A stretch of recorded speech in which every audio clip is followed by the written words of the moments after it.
This downtown Montreal head shop has a few empty shelves because roughly 1/5 of its pot-related paraphernalia is now forbidden. Quebec's Cannabis Act bans businesses from selling anything with images or wording associated with cannabis. No more cannabis leaf on any t-shirts. So as you can see, like most of my... It's so empty, Yeah. that space. We used to have about over 30 SKUs. We're down to like, honestly, not even half of it. Board games, jars, Anything that has a pot leaf.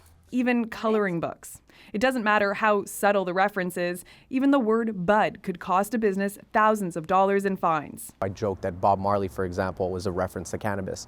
But oddly enough, it is quite ambiguous. For example, one inspector will say that the word blunt is a reference to cannabis, and another will say that 420 is a reference to cannabis, but they both don't agree. Entrepreneurs who sell across Canada say it's tough to navigate the patchwork of laws. Well, that's been the difficulty, is that not knowing exactly what is considered an issue for Quebec and what's against their policy has been the most difficult challenge.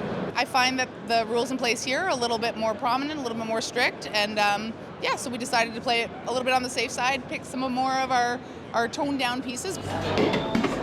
Even this craft brewery is in trouble for the labels on its cannabis-flavored beer, which won't actually make you high. Pot, it means like cannabis. Without cannabis, it's illegal.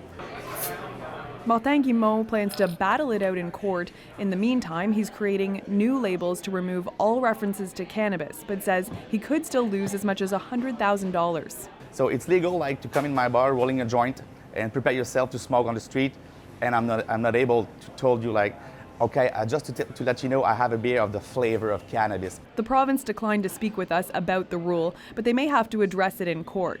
Christopher Manilo's chain, Prohibition, is working on a legal challenge.